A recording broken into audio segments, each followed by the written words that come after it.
मैंने उनके जैसा इंसान अभी तक नहीं देखा है। Especially with him is one more respected man, Mr. Saeed Sohail Bukhari. तो उनके बारे में मैं कुछ बोल भी नहीं सकती हूँ because he's a remarkable man. The MLA, because I have never seen a man like him and I see like a spark of Gandhi's in him. एक वर्ड से उनको अगर मैं डिस्क्राइब करूँ, unremarkable, remarkable, excellent, incredible. नाम बताओ। Assalamu alaikum warahmatullahi wabarakatuh.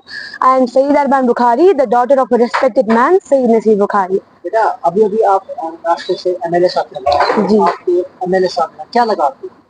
Being honest, मैंने उनके जैसा इंसान अभी तक नहीं देखा है. Especially with him is one more respected man, Mr. Saeed Sohail Bukhari. तो उनके बारे में मैं कुछ बोल भी नहीं सकती हूँ because he's a remarkable man. And talking about our MLA, तो मैंने देखा he had that envisions about our future and the development of our region. So I think there's a spark in him that will, I can tell you, make more development, and he'll be more sweet to people because I saw him, I went casually to him and started speaking, and he was very polite, and I'm very proud of myself as well as the MLA because I have never seen a man like him and I see like a spark of Gandhi's in him. Being honest, you have to always believe in yourself. I believed in myself. I went in front and spoke. I always believe in myself, and it's all because of my father. जो हमारी जो आज MLA साहब आए हैं जी वगैरह खान साहब, क्या लगा मतलब कितना काम किया इसने और क्या फील हो रहा है? फर्स्टली मैं बोलूँगी अभी तो स्टार्टिंग ही है तो डेवलपमेंट देखी। पहली बात, आज इकोनॉमी बहुत लो चल रही है कश्मीर की and we are seeing people crying over that, but being honest मुझे लगा कि he will make a lot of development in our region क्योंकि वो वैसे आदमी है। The way he answered my questions that was very remarkable and incredible. Last में question Irfan साहब के लिए क्या बोलना चाहते हैं? एक वर्ड से उनको अगर मैं डिस्क्राइब करूँ, रिमार्केबल, एक्सीलेंट, इनक्रेडिबल। ये मेरे पास नहीं था।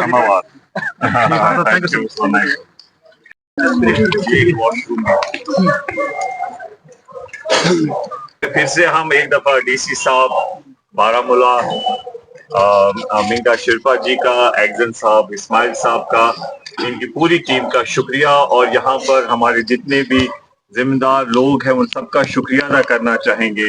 इनफैक्ट हमारे अपने साथी सोहेल बुखारी साहब वो आज यहाँ है नहीं, वो जम्मू चले गए हैं, अदरवाइज उनका भी उन्होंने भी कहा था कि he will also grace occasion.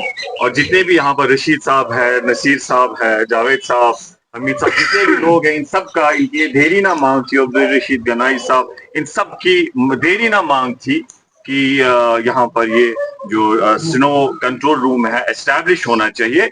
मैं क्रीडी और इस इलाके के लोगों को मुबारकबाद देना चाहता हूँ और जो अभी ये डिमांड कर रहे थे कि हमें ये यहाँ पर एक फुल फ्लैज्ड एक अपनी जमीन, उसके लिए डीसी साहब प्रोसेस कर रहे हैं और इंशाल्लाह आने वाले वक्त में उस पर भी काम होगा। और मैं ये कहना चाहता हूँ, कभी कंफ्यूजन हो जाता है कि ये जो है विंटर्स में यहाँ जैसे एग्जन साहब ने कहा यहाँ रहेगा और अप्रैल में, अब नवंबर से लेके अप्रैल में ऐसा ना हो कि कल जब ये वर्कशॉप में चले जाएंगे लोग कहेंगे आए थे डीसी साहब, एमएलए साहब यहाँ आए तो फिर ये वापस। No, it is only for winters और समर्स में वापस जाया करेगा और फिर से रिज्यूम करेगा। बिल्कुल बिल्कुल बिल्कुल बिल्कुल। और मैं ये कहना चाहूंगा हम इसमें कोशिश करेंगे। मैं अभी देख रहा था जब हमारी लास्ट टाइम मीटिंग हुई, सीएम साहब, डी साहब भी उसमें थे लास्ट ईयर, तभी हमने मुतालबा किया। उसके बाद रिसेंट पास में जब कैबिनेट भी पूरी थी और सीएम साहब उसमें भी मुतालबा किया और डीसी साहब, वैसे मैंने कहा हम इनके शुक्रगुजार हैं। तो जो भी आपके ऐसे और जेन्युइन डिमांड्स होंगी इंशाल्लाह वो भी पूरी होंगी। बाकी शुक्रिया।